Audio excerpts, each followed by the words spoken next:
तो देखो टॉपिक चल रहा था सोल्ट से मिलने वाले केमिकल्स के बारे में, और अब तक मैंने एक केमिकल पढ़ा दिया है जिसका नाम था सोडियम हाइड्रोक्साइड। तो कंप्लीट हमने इसको एक्सप्लेन करा है। अब अगले केमिकल की बारी है जिसका नाम है, लिखो capital B, calcium oxy chloride. क्या नाम है?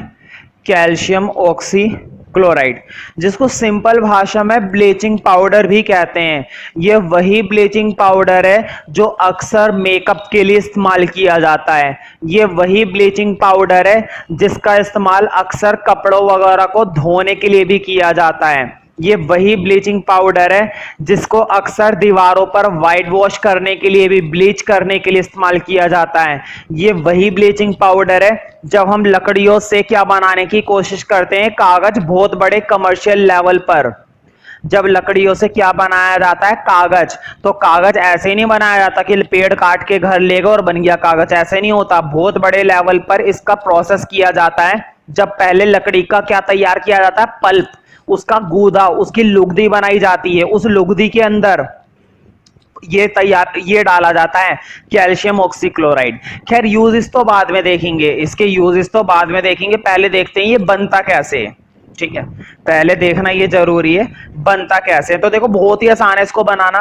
तुम्हारे पास है ना पहले से क्या है, कैल्शियम हाइड्रोक्साइड। तुम्हारे पास पहले से क्या था, कैल्शियम हाइड्रोक्साइड। तुमने इसके अंदर क्या मिला दी, क्लोरीन। भाई क्लोरीन कैसे आई तुम्हारे पास? तुम सोच रहे होंगे भैया आपने तो कहा था सोल्ट से मिलता है। ये वाला कंपाउंड भी किससे मिलता है, सोल्ट से। आपने तो सोल्ट कहीं पे भी नहीं लिखा, जरा गौर से देखो। अभी अभी हम क्या पढ़कर आए, सोडियम हाइड्रोक्साइड, है ना। सोप के बारे में पढ़कर आए, सोडियम क्लोराइड से मिला था ना सोल्ट। जरा ऊपर वाली इक्वेशन में देखो, मैंने सोडियम क्लोराइड की इक्वेशन बनवाई थी। वहां पर एक तो सोप मिला था और एक क्लोरीन मिला था और एक हाइड्रोजन मिला था।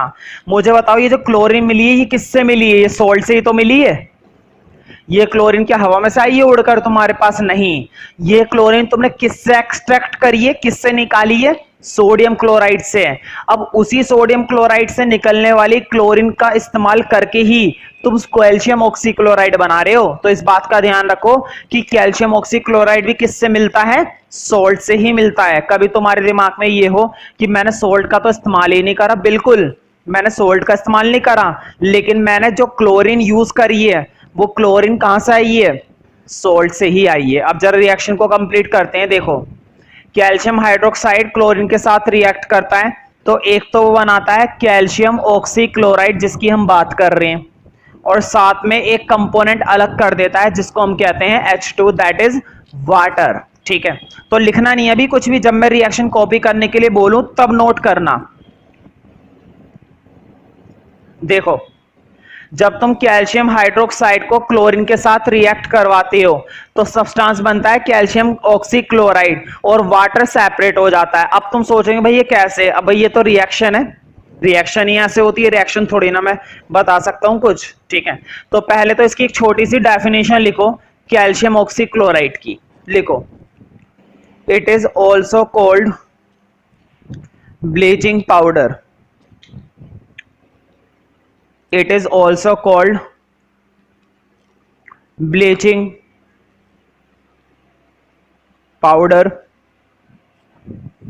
Bleaching powder, ब्लीचिंग की स्पेलिंग बोर्ड पे लिखी हुई है, ब्लीचिंग पाउडर।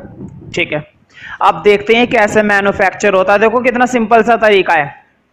तुम्हें याद होगा कैल्शियम ऑक्सीक्लोराइड चैप्टर 1 में आया था, और चैप्टर 1 में मैंने बताया था इसको क्या बोला जाता है, स्लेक्ड लाइम, चूना, है ना, चूना पत्थर, स्लेक्ट लाइम बोला जाता है इसको। तो देखो जब तुम स्लेक्ट लाइम को क्लोरीन के साथ रिएक्ट करवाते हो, बोर्ड पे देखो, जब तुम स्लेक्ट लाइम को क्लोरीन के साथ रिएक्ट करवाते हो then it will be produced bleaching powder. तब वो क्या प्रोड्यूस करेगा, ब्लीचिंग पाउडर।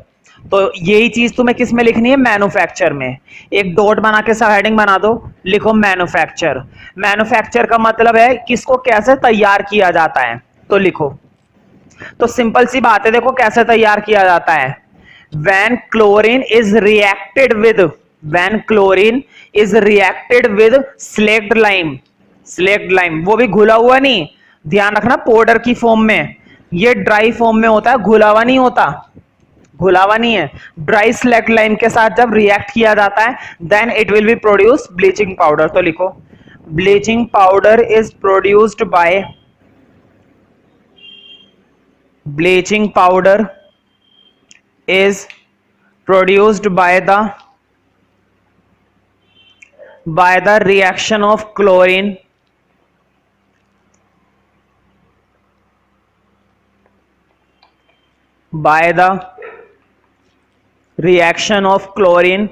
और किसके साथ रिएक्शन करता है क्लोरीन, भाई स्लेक्ट लाइम के साथ करता है। तो लिखो bleaching powder is produced by the reaction of chlorine on dry slacked lime, spelling board पे लिखी हुई है स्लैक्ड लाइम की, on dry मतलब कि सूखा पाउडर की फॉर्म में। जिन्होंने मेरे साथ चैप्टर 1 करा है उसमें तो अच्छे से समझ में आती है बातें, मैंने चैप्टर 1 में सारी चीजें बताई है, ठीक है।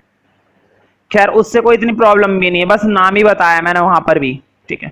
तो स्लैक्ड लाइम की सूखी फॉर्म के साथ जब हम इसको रिएक्ट करवाते हैं किसको, क्लोरीन को, then it will be produce calcium oxychloride, ठीक है। तो उस केस में कैल्शियम ऑक्सीक्लोराइड बनने लगता है। तो मैंने लिखवाया है bleaching powder is produced by the action of chlorine on dry slaked lime, dry slaked lime. अब लिखो ये रिएक्शन, अब रिएक्शन लिखो। तो पेपर में आता है ना कि ब्लीचिंग पाउडर क्या होता है, ये कैसे बनता है, तो तुम्हें देखो इसकी डेफिनेशन और ये मैन्युफैक्चर और ये रिएक्शन तीनों लिख देना, 3 नंबर तुम्हारे। ध्यान से सुनो, ब्लीचिंग पाउडर क्या होता है, कैसे बनता है, ठीक है। ये 2 बातें पूछे, ये सारी चीजें लिख देना जितनी भी अभी तक लिखवाई है मैंने, 3 नंबर तुम्हारे हुए। और 5 नंबर में आता है और ये पूछता है ब्लीचिंग पाउडर क्या होता है, कैसे बनता है और इसका यूज कहां कहां पर होता है, तो 5 नंबर में आएगा। तो सारे यूजेस लिख देना जो अभी मैं लिखवाने वाला हूं, ठीक है। तो इस रिएक्शन को फटाफट से नोट कर लो। अब करेंगे इसके uses.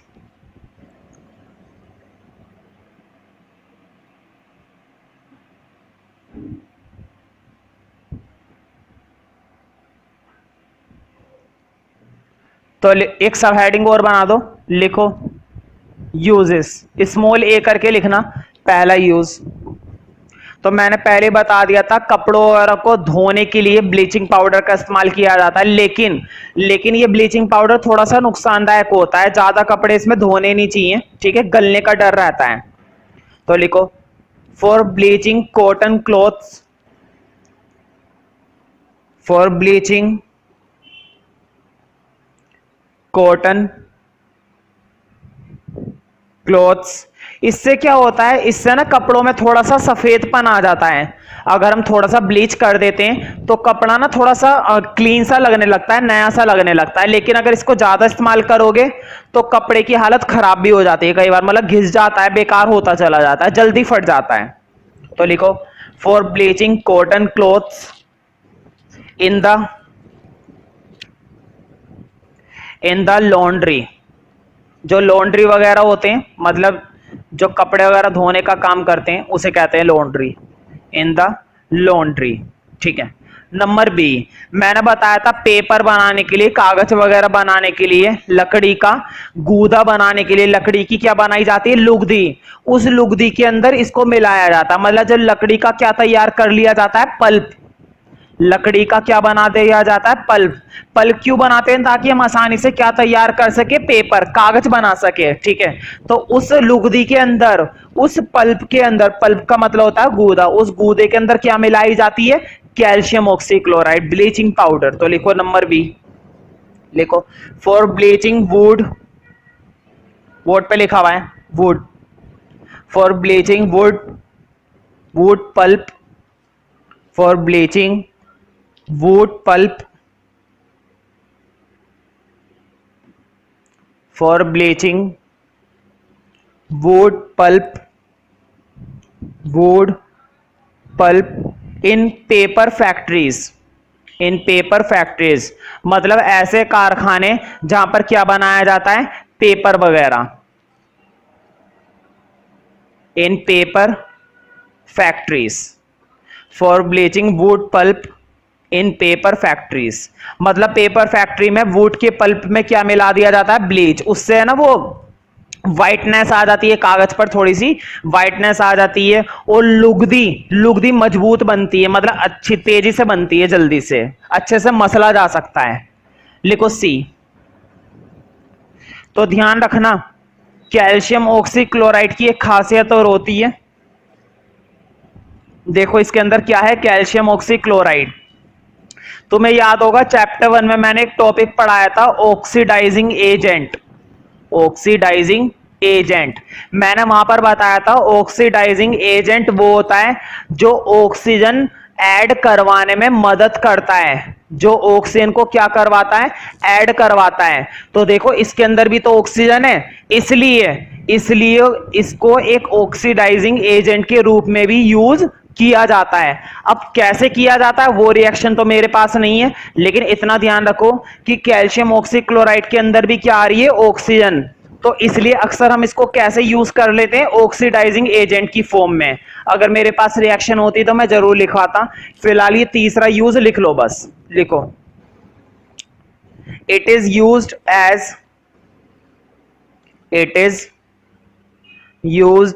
As an oxidizing agent. It is used as an oxidizing agent. Used as an oxidizing agent. किस फॉर्म में इस्तेमाल किया जाता है इसका, ऑक्सीडाइजिंग एजेंट की फॉर्म में। Used as an oxidizing agent in many chemical industries, in many chemical industries, in many chemical industries। मतलब बहुत सी केमिकल इंडस्ट्री ऐसी हैं जहां पर इसका इस्तेमाल ऑक्सीडाइजिंग एजेंट की फॉर्म में किया जाता है। ठीक है, अब लिखो डी। देखो इसके अंदर क्लोरीन भी आ रही है, तो कई बार क्या होता है, अगर हमें सेपरेट क्लोरीन नहीं मिलती तो हम क्या करते हैं, हम इस ब्लीचिंग पाउडर का इस्तेमाल भी पानी के अंदर कर लेते हैं, कोई नुकसान वाली बात नहीं है। ठीक है, इसके अंदर क्योंकि क्या है, क्लोरीन, और ये भी क्या करता है, पानी के अंदर या बैक्टीरिया, जर्म्स, ठीक है, इंप्योरिटीज, उनको रिमूव करने में क्या करता है, हेल्प करता है। इसीलिए अब ये मत सोचना कि भैया ब्लीचिंग पाउडर पानी के अंदर मिला के उसमें पी जाते, नहीं, ऐसा नहीं। तो देखो क्लोरीन की वजह से ब्लीचिंग पाउडर का बहुत ही कम अमाउंट, इतना कम कि नुकसान ना दे। ठीक है, तो लास्ट लिखो, लिखो टू डिसइंफेक्टिंग, बोर्ड पे लिखा हुआ है, टू डिसइंफेक्टिंग ड्रिंकिंग वाटर। मतलब अगर हम पीने के पानी को डिसइंफेक्ट करना चाहते हैं, मतलब उसको प्योर या शुद्ध या साफ बनाना चाहते हैं, तो हम किसका इस्तेमाल करते हैं, इसी का ही, क्योंकि इसके अंदर क्या प्रेजेंट होती है, क्लोरीन, और क्लोरीन पानी को शुद्ध करने में मदद करती है। तो लिख लो, to disinfecting drinking water, to disinfecting drinking water, disinfecting drinking water to make it free of germs, to make it free of germs, drinking water to make it free of germs। मतलब अगर हमें पानी के अंदर present जो germs वगैरह हैं उन्हें रिमूव करना है, तो उसके लिए भी अक्सर हम ब्लीचिंग पाउडर का इस्तेमाल कर लेते हैं, है ना, क्योंकि उसके अंदर की जो क्लोरीन प्रेजेंट है वो इस काम में काफी हेल्प करती है।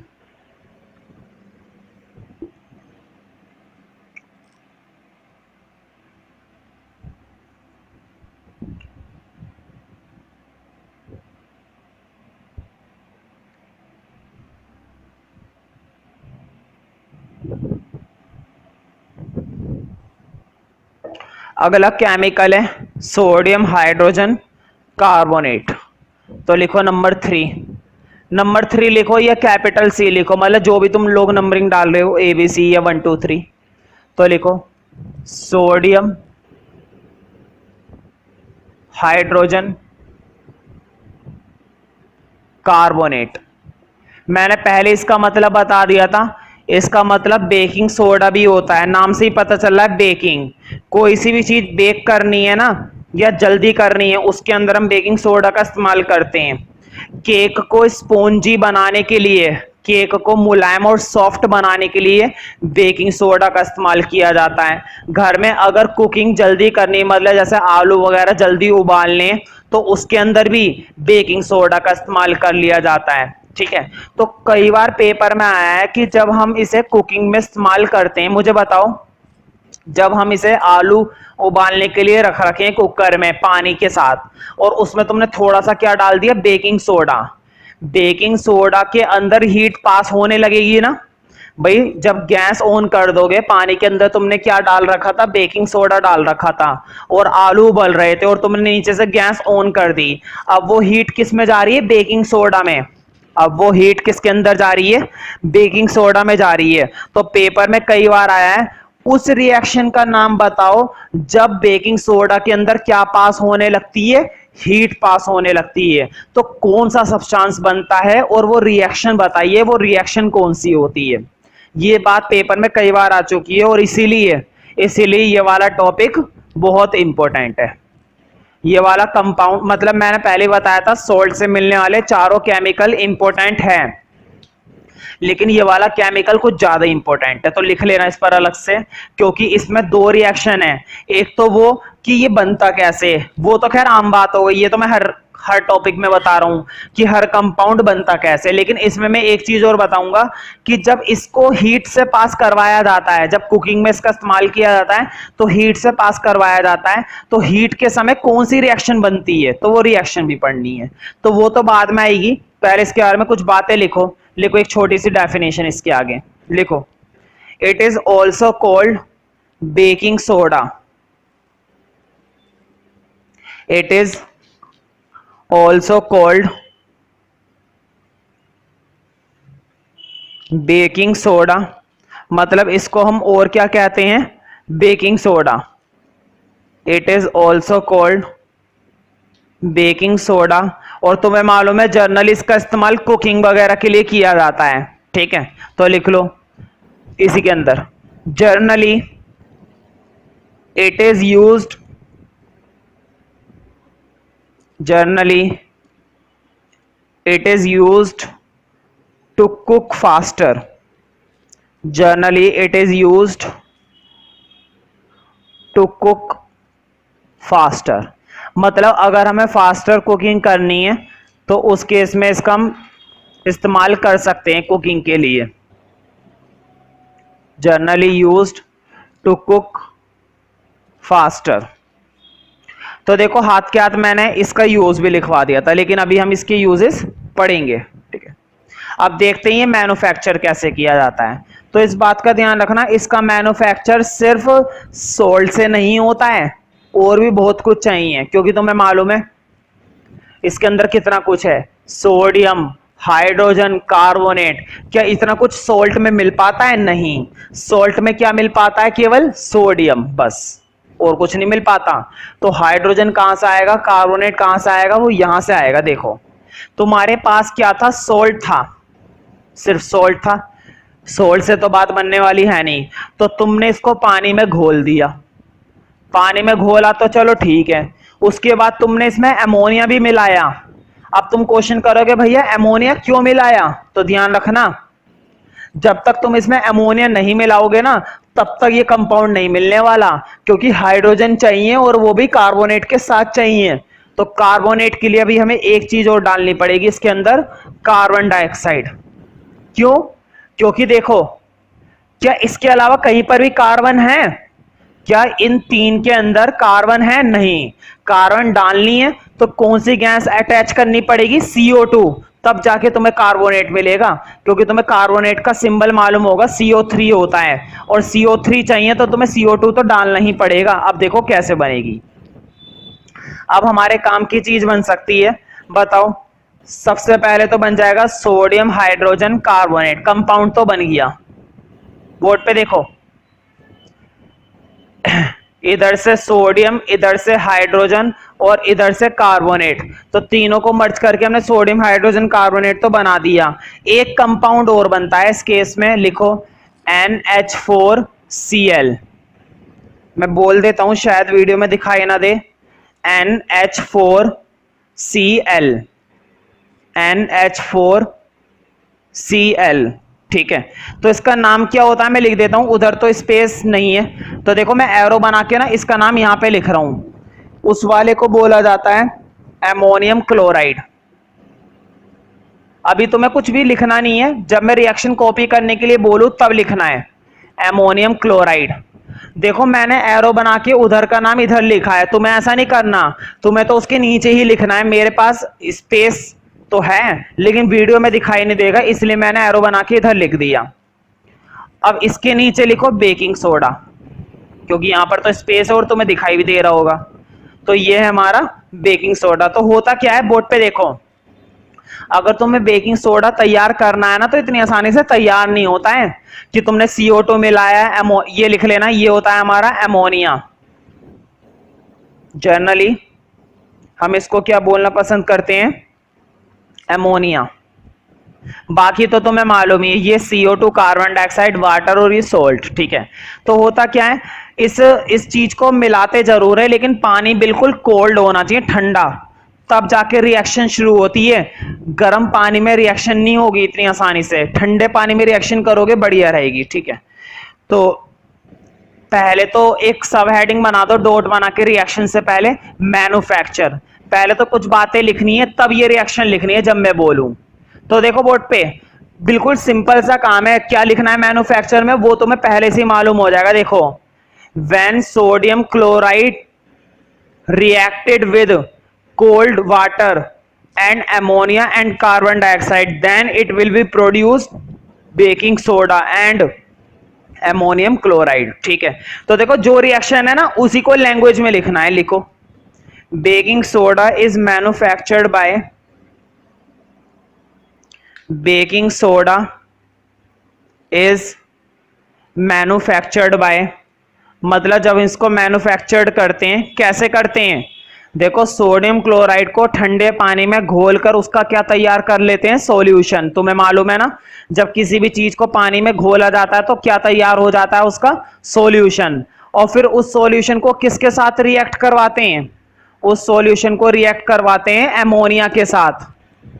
उस सॉल्यूशन को किसके साथ रिएक्ट करवाते हैं, अमोनिया के साथ और CO2 के साथ। तो लिखो baking soda is manufactured by reacting a cold solution, manufactured by reacting a cold solution, react करवाना है, मतलब ये जो ठंडा सॉल्यूशन तैयार हुआ है इसको किसके साथ रिएक्ट करवाना है, अमोनिया और CO2 के साथ। Bye reacting a cold solution of sodium chloride, sodium chloride का ठंडा सॉल्यूशन किसके साथ रिएक्ट करवाना है, इन दोनों के साथ। Reacting a cold solution of sodium chloride with carbon dioxide and ammonia, with carbon dioxide and ammonia. मतलब जब हम इस सब्सटेंस का, सोडियम क्लोराइड का कोल्ड सॉल्यूशन तैयार कर लेते हैं तो उस कोल्ड सॉल्यूशन को किसके साथ रिएक्ट करवाते हैं, CO2 और NH3 के साथ, मतलब कार्बन डाइऑक्साइड और अमोनिया के साथ, ठीक है। Cold solution of sodium chloride with carbon dioxide and ammonia, ठीक है। अब ये रिएक्शन लिख लो और टिक कर लेना, कई बार आ चुकी है पेपर में, बहुत इंपॉर्टेंट रिएक्शन है, बहुत ज्यादा इंपॉर्टेंट रिएक्शन है। तो अगर रिएक्शन जल्दी से नोट नहीं कर पा रहे हो तो वीडियो पॉज करके नोट कर लेना। उसके बाद अब हम इसके बारे में और बातें करेंगे।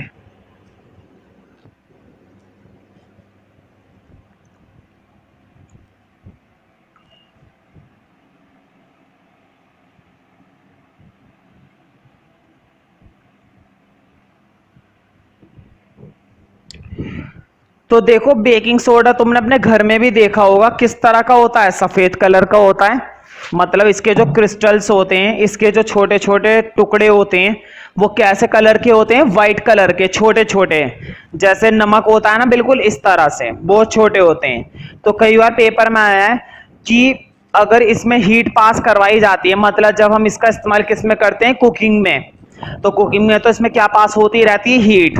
तो जब इसमें हीट पास होती है तो कौन सी रिएक्शन होती है, तो वो रिएक्शन बताइए। तो वो सारी बातें तुम अब लिख लो नोट में। लिखो सबसे पहले तो नंबर 1 में इसकी क्रिस्टल्स के बारे में, क्योंकि कई बार पेपर में इसकी क्रिस्टल्स का कलर पूछा गया है तो बच्चे वो ही नहीं बता पाते। तो लिख लो the crystals of baking soda,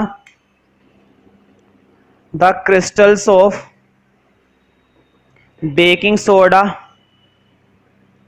are of white color. The crystals of baking soda are of white color. तो white color के होते हैं ये क्रिस्टल्स। अब लिखो नोट के अंदर नंबर 2, मतलब जब हम इसमें क्या पास करते हैं, हीट।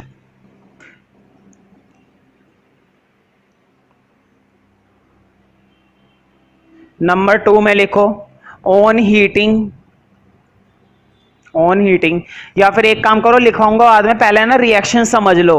एक बार रिएक्शन समझ में आ जाएगी, लिखना बड़ा आसान हो जाएगा। देखो हमारे पास क्या था, सोडियम हाइड्रोजन कार्बोनेट था।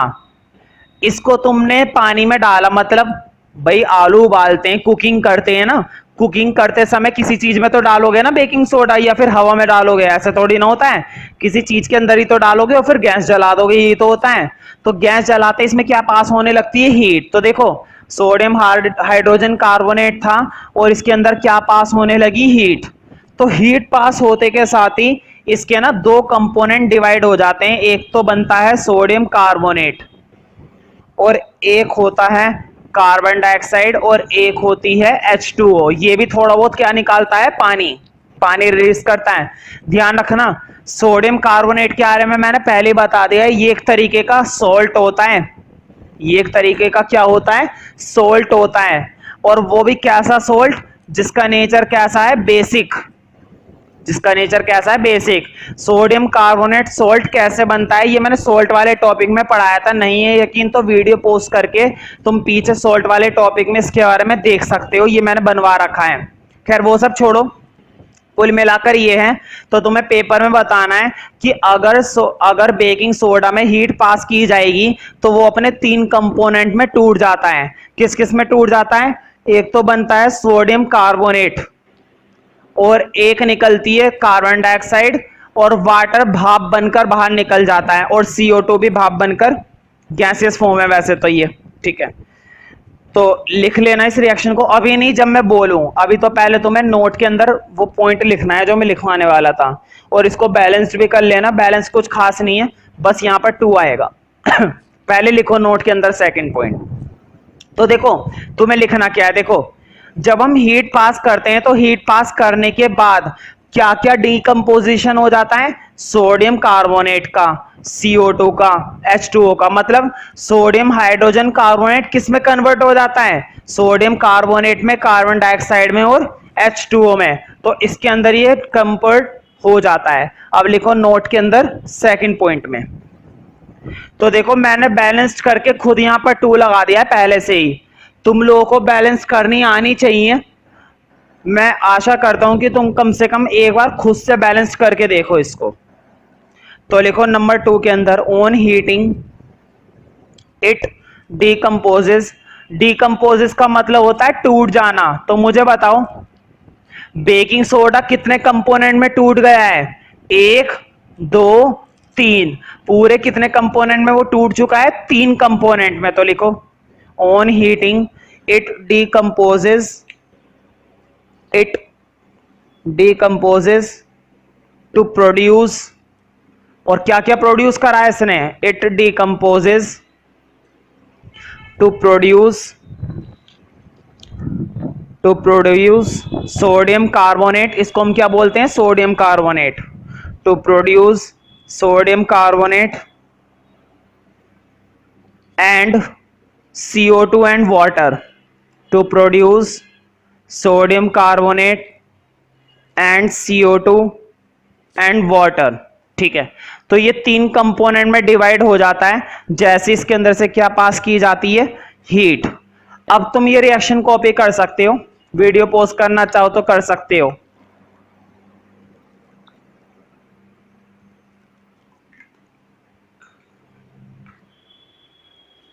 तो देखो इस तरह से ये टूट जाता है अपने 3 कंपोनेंट में। तो अब हम पढ़ेंगे इसके यूजेस, और यूजेस कुछ खास नहीं पढ़ने, सिर्फ एक ही यूज पढ़ना है ले दे के। एक तो तुमने सीख ही लिया कि फास्टर कुकिंग में ही क्या, देखो यहां पर तो हमने बहुत कुछ सीखा है, इस वाले टॉपिक में तो बहुत कुछ सीखा। अभी तक तो हम सिर्फ यूज पढ़ रहे थे, इसमें तो हमने ये भी देखा कि अगर हम इसको फास्टर कुकिंग के लिए इस्तेमाल करते हैं, मतलब जल्दी कुकिंग करने के लिए इस्तेमाल करते हैं, तो ये कैसे काम करता है ना, ये कैसे काम करता है वो भी हमने सीख लिया इसके बारे में। तो कौन सी रिएक्शन टेक प्लेस करती है इसमें, तो अब लिखो अगला सब हेडिंग बना के यूजेस। तो देखो फास्टर कुकिंग के बारे में हमने सब पढ़ लिया, तो फास्टर कुकिंग वाला यूज तो मैं लिखवाने वाला हूं नहीं। लिखो नंबर 1 पहला यूज केक वाला लिखो, केक को स्पॉन्जी और सॉफ्ट बनाने के लिए इसका इस्तेमाल किया जाता है। तो लिखो baking soda is used in, baking soda is used in making cake, in making cake soft, in making cake soft। मतलब अगर केक को सॉफ्ट और स्पॉन्जी बनाना है तो उसके लिए हम बेकिंग सोडा का इस्तेमाल करते हैं, जल्दी बेक हो जाता है, वो स्पॉन्जी तो बनी जाता है, साथ ही साथ जल्दी काम भी हो जाता है, तो उसके लिए हम इसका इस्तेमाल करते हैं। ठीक है, अगला लिखो दूसरा यूज। मैंने तुम्हें ये बात पहले बताई थी कि जो बेकिंग सोडा होता है उसका नेचर जो होता है ना, बेकिंग सोडा का बेसिक नेचर होता है। बेकिंग सोडा कैसे नेचर का होता है, बेसिक नेचर का। तो विशेष सूचना, यदि वीडियो के दौरान तुम कोई बात करते हो, बातें करने की वजह से यदि कोई टॉपिक या कोई बात छूट जाती है तो वीडियो को रिपीट या बैक नहीं किया जाएगा, उस स्थिति में वो टॉपिक तुम्हारा छूट जाएगा। यदि बात करते हुए मैं तुम्हें देख लेता हूं तो तुम्हें पनिशमेंट दी जाएगी, तुम्हें पनिश कर दिया जाएगा, बेसिक नेचर का। तो इसलिए ना इसको अक्सर क्या किया जाता है, अगर हमें एसिड को न्यूट्रलाइज करना है, एसिड के असर को कम करना है, तो हमें क्या मिलाने की जरूरत पड़ती है, बेस। और बेकिंग सोडा का नेचर कैसा होता है, बेसिक। तो जर्नली तुम्हें मालूम होगा उस मेडिसिन का नाम क्या होता है, एंटासिड। तो ध्यान रखना, मैंने ये बात पहले बताई थी कि एंटासिड के अंदर भी किसका इस्तेमाल किया जाता है, बेस का। और कौन से बेस का, बेकिंग सोडा का। बेकिंग सोडा भी एक ऐसा सोडा है, अगर एसिडिटी की प्रॉब्लम हो जाए और उसको पानी में घोल के ले लें तो काम चल जाता है। क्यों, क्योंकि बेकिंग सोडा का नेचर भी कैसा होता है, बेसिक। और जनरली बेकिंग सोडा का भी इस्तेमाल एंटासिड में किया जाता है। तो लिखो नंबर 2 दूसरा यूज लिखो, it uses in antacids, it uses in antacids because the nature of baking soda, because the nature of baking soda is basic। जो बेकिंग सोडा का नेचर होता है वो कैसा होता है, basic. Because the nature of baking soda is basic. it neutralizes the it neutralizes the excess acid, मतलब जितना भी एसिड एक्स्ट्रा बच जाता है ये उसको क्या कर देता है, neutralize. Because it neutralizes the excess acid in stomach, because it neutralizes the, neutralize की स्पेलिंग तुम्हें आनी चाहिए, कितनी बार आ चुकी है अब तक। Because it neutralizes the excess acid neutralizes the excess acid in stomach। तो स्टमक के अंदर जितना भी एक्स्ट्रा एसिड है ये उसको खत्म करने में मदद करता है, neutralises the excess acid in stomach. ठीक है,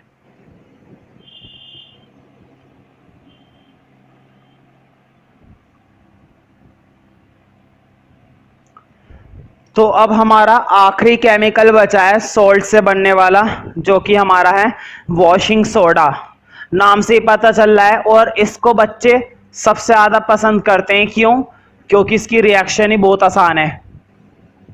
वॉशिंग सोडा बहुत आसान है, ठीक है। इसका पूरा नाम मैंने बताया होगा, सोडियम कार्बोनेट डेकाहाइड्रेट। शायद इसका बताया ना हो, मुझे इतना याद नहीं है। सोडियम कार्बोनेट, बोर्ड पे देखो, इसका नाम होता है सोडियम कार्बोनेट डेकाहाइड्रेट। ये होता है इसका पूरा सिंबल। तुम सोच रहे होंगे ये बीच में डॉट क्यों लगाया है। देखो, सोडियम कार्बोनेट अलग है और वो 10H2O अलग है। हमने दोनों के मॉलिक्यूल्स को ऐड करा है। देखो बोर्ड पे, वाटर के कितने मॉलिक्यूल्स? 10 मॉलिक्यूल्स, इसलिए बनता है डेका। वाटर को क्या बोला जाता है? हाइड्रेट। तो कितने हाइड्रेट हो गए? डेकाहाइड्रेट। डेका का मतलब 10 हाइड्रेट। पानी के कितने मॉलिक्यूल? 10 मॉलिक्यूल। देखो बोर्ड पे, पानी को बोला जाता है वाटर, और वाटर का एक नाम और होता है हाइड्रेट।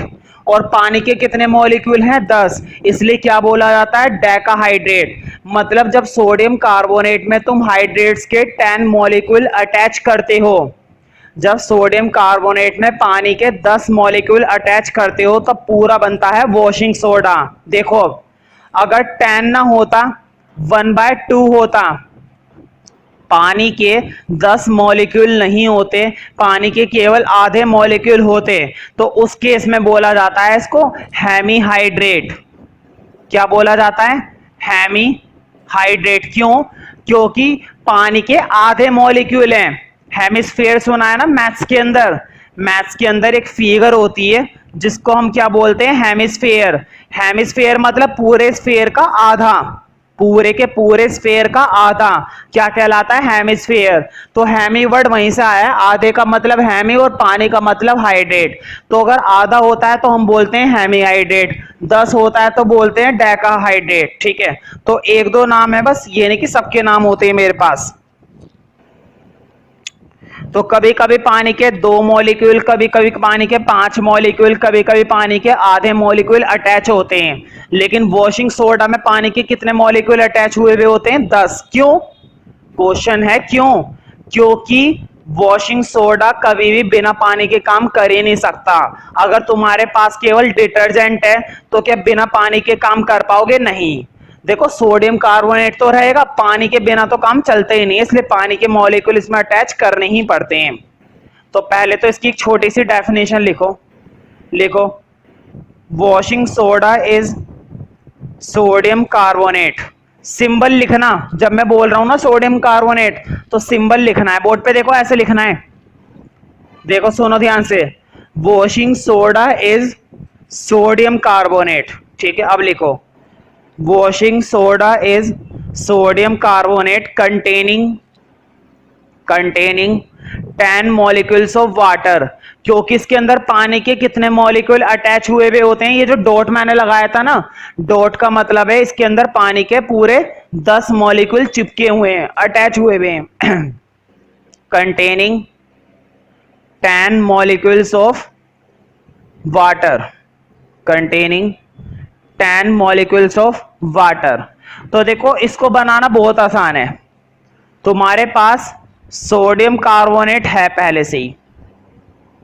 तुम सोच रहे होंगे भैया आपने तो बोला था सोल्ट से बनता है, आपने तो बोला था ये वाला केमिकल भी किससे बनता है? सोल्ट से बनता है। तो तुम्हें याद होगा अभी अभी हम क्या करके आए? बेकिंग सोडा करके आए हैं। तुम्हें मालूम है ना बेकिंग सोडा सोल्ट से बनता है। बेकिंग सोडा से अभी जब हमने हीट पास करवाई थी, याद करो वो रिएक्शन, अभी जब हमने क्या पास करी थी? हीट। तो हीट पास करने के बाद क्या ये नहीं निकला था? सोडियम कार्बोनेट निकला था। देखो, अभी भी रिएक्शन लिखी भी होगी, वो वाली रिएक्शन देखो, हीटिंग वाली। हीट करने पर बेकिंग सोडा से ये कंपोनेंट निकला था। इसका मतलब ये कंपोनेंट भी कहां से आया है? सोल्ट से ही तो आया है। देखो, मैं तुम्हें समझाता हूं। सोल्ट से मिला बेकिंग सोडा, ठीक है। बेकिंग सोडा को तुमने क्या करा? हीट करने पर मिला सोडियम कार्बोनेट। सोडियम कार्बोनेट को तुमने किसके साथ अटैच कर दिया? 10 मॉलिक्यूल्स ऑफ H2O। तब जाके क्या तैयार हो गया? वॉशिंग सोडा, समझ गए कि वॉशिंग सोडा सोल्ट से कैसे मिला है। मैं ये नहीं कह रहा कि वॉशिंग सोडा सोल्ट से डायरेक्टली मिला है, डायरेक्टली तो खैर नहीं मिला, लेकिन वॉशिंग सोडा अल्टीमेटली मिला तो उसी से ही है। देखो वॉशिंग सोडा से मिला, सॉरी सोल्ट से मिला बेकिंग सोडा, बेकिंग सोडा को तुमने हीट पास करी कुकिंग के समय, तब तुम्हें मिला सोडियम कार्बोनेट, और सोडियम कार्बोनेट के साथ 10H2O जोड़े तब जाके तुम्हें मिला वॉशिंग सोडा। तो डायरेक्टली सोल्ट से नहीं मिला, लेकिन बना तो ये सोल्ट से ही है, बना तो ये वाला केमिकल भी सोल्ट से ही है। तो देखो सोडियम कार्बोनेट को 10H2O अटैच करने पड़ते हैं और तैयार हो जाता है वॉशिंग सोडा। तो लिखो, इसलिए मैं कह रहा था बच्चों को ये वाली रिएक्शन बहुत ही ज्यादा अच्छी लगती है, क्योंकि ये रिएक्शन कितनी आसान है। देखो बस हो गई, ये हमारा क्या तैयार हो गया, वॉशिंग सोडा। WS मत लिख देना तुम लोग, पूरा लिखना। मतलब जब हम सोडियम, इसको मैन्युफैक्चर नहीं लिखवाऊंगा, इसका क्या मैन्युफैक्चर लिखवाऊं, इसको तो तुम सीधा नोट कर लो। तो जब हम सोडियम कार्बोनेट को पानी के 10 मॉलिक्यूल्स के साथ अटैच करते हैं या रिएक्ट करवाते हैं, then it will be produced washing soda, तब जाके हमें मिलता है वॉशिंग सोडा। तो उस केस में मिलेगा। अब इसके कुछ यूजेस, तो वॉशिंग सोडा पे मैं ये नहीं कह रहा इतना इंपॉर्टेंट है क्योंकि बहुत कम आता है, शायद इसकी यही वजह होगी क्योंकि ये बहुत आसान होता है। तो लिखो एक सब हेडिंग बना के इसके यूजेस, पहला स्मॉल ए करके लिखो, पहला यूज लिखो washing soda is used in glass, कांच बनाने में इसका इस्तेमाल किया जाता है। ध्यान रखना, सुनने में ये बात अजीब लगेगी कि भैया वॉशिंग सोडा का कांच बनाने में क्या इस्तेमाल है, लेकिन ध्यान रखना ग्लास प्रोड्यूसिंग बड़ी बड़ी फैक्ट्रीज होती हैं जहां पर अंधाधुंध पानी का इस्तेमाल होता है, साबुन का आधे से आधा तो पानी का इस्तेमाल ही होता है कांच बनाने में, और पानी के अंदर सर्फ वगैरह मिल जाए, मतलब चिकनापन आ जाए पानी में, तो और भी बढ़िया बात है, इसलिए वहां पर इसका इस्तेमाल किया जाता है। खैर मैं ये तो नहीं पढ़ा रहा कि कैसे बनाया जाता है, बताइए हमें, है ना, उतनी ज्यादा इंफॉर्मेशन की जरूरत भी नहीं है। तो लिखो washing soda is used in glass comma soap, साबुन, है ना, साबुन भी तो वॉशिंग सोडा से बनाया जाता है, is used in glass comma soap and paper industries, paper industries used in glass comma soap and paper industries and paper industries। B point लिखो, लिखो इट इज यूज्ड इन, तो देखो एक है ना केमिकल कंपाउंड होता है जिसका नाम होता है बोरेक्स। बोरेक्स क्या होता है, कैसे बनता है, कहां पर ज्यादातर पाया जाता है, कमर्शियल लेवल पर इसका इस्तेमाल कैसे होता है, इतनी सारी बातें जानने का कोई फायदा नहीं। मुद्दे की बात यह है कि बोरेक्स एक केमिकल कंपाउंड है जिसको बनाने के लिए किसका इस्तेमाल किया जाता है, वॉशिंग सोडा का। ये बोरेक्स नेचुरली भी बनता है और कमर्शियल लेवल पर साइंटिफिकली भी बनाया जाता है। तो लिखो it is used in sodium compounds, it is used इन, ये भी एक तरीके का सॉल्ट होता है बोरेक्स और खतरनाक होता है। It is used in sodium compounds, लिख लो such as borax, it is used in sodium compounds, it is used in sodium compounds such as borax, such as borax. ठीक है, तो बोरेक्स वगैरह के लिए इस्तेमाल किया जाता है। अब लिखो सी, तीसरा यूज लिखो, क्योंकि तुम जानते हो है तो ये वॉशिंग सोडा, तो क्लीनिंग वगैरह के लिए कामों में भी इसका इस्तेमाल खूब किया जाता है। तो लिख लो it used as cleaning agent, घरों में इस्तेमाल किया जाता है ना। It used as cleaning agent for domestic purpose, it used as cleaning agent, it used as cleaning agent for domestic purpose, for domestic purpose। Cleaning agent for domestic purpose. तो domestic purpose के लिए clean वगैरह या साफ वगैरह करना, उन सब कामों के लिए इसका इस्तेमाल किया जाता है, फॉर डोमेस्टिक पर्पस। अब लिखो चौथा और लास्ट। तो देखो ये बात तुम्हें सुनकर अजीब लगेगी अगर मैं तुमसे कहूं कि पानी भी दो तरह का होता है। पानी भी दो तरह का होता है, एक होता है वाटर, हार्ड वाटर, और एक होता है सॉफ्ट वाटर। मैं दोनों के बारे में ज्यादा डीपली तो नहीं पढ़ा रहा, क्योंकि मैं इन दोनों के बारे में चैप्टर 4 में पढ़ाऊंगा। चैप्टर 4 में प्रॉपर दिया गया है कि कब वाटर को हार्ड बोलते हैं, कब सॉफ्ट बोलते हैं, ठीक है। लेकिन मैं इतनी बात बता देता हूं, देखो तुम्हें एक चीज मालूम है, पानी को जब हम साबुन के साथ मिलाते हैं झाग बनाता है ना। हर पानी नहीं बनाता, ध्यान रखना। पानी अगर साबुन के साथ मिलकर फोम ना बना पाए, मतलब क्या ना बना पाए, झाग ना बना पाए, तो पानी को बोला जाता है हार्ड, ठीक है। और अगर पानी आसानी से झाग बना पा रहा है, सॉफ्ट मतलब फोम बना पा रहा है, मतलब अच्छे से घुल पा रहा है, तो उस केस में पानी को क्या बोला जाता है, सॉफ्ट। सॉफ्ट पानी की तो प्रॉब्लम ही नहीं है, हार्ड पानी की प्रॉब्लम है। हार्ड वाटर को सॉल्ट वाटर भी कहते हैं, नमक का पानी। ध्यान दो, अगर तुम घर पर इस चीज को चेक करना चाहते हो तो कर सकते हो। एक गिलास लो, पानी लो, उसमें नमक घोल दो, और फिर उस पानी से हाथ में साबुन लो और घोलने की कोशिश करो, झाग नहीं बनने पाने। क्यों? क्योंकि पानी में क्या हो चुकी है, हार्डनेस। क्वेश्चन ये है कि उस पानी की हार्डनेस को कैसे हटाएं। पानी के अंदर अब जो हार्डनेस बची है, हार्ड वाटर अच्छा नहीं होता है स्किन के लिए भी और वैसे भी, तो हार्डनेस को कैसे रिमूव करें। तो हार्डनेस को रिमूव करने के लिए भी वॉशिंग सोडा का इस्तेमाल किया जाता है। सॉफ्ट की तो कोई दिक्कत ही नहीं है, दिक्कत है हार्डनेस की, कि पानी की हार्डनेस को, अब हार्डनेस कैसे रिमूव होती है वो 11th क्लास के केमिस्ट्री के टॉपिक है, 11th और 12th के। तो अभी इतना एलेबोरेट करने की जरूरत नहीं है, अभी तो बस ये ध्यान रखो कि पानी की हार्डनेस को रिमूव करना है तो कौन करेगा, वॉशिंग सोडा। तो लास्ट यूज लिखो, इट यूज्ड फॉर रिमूविंग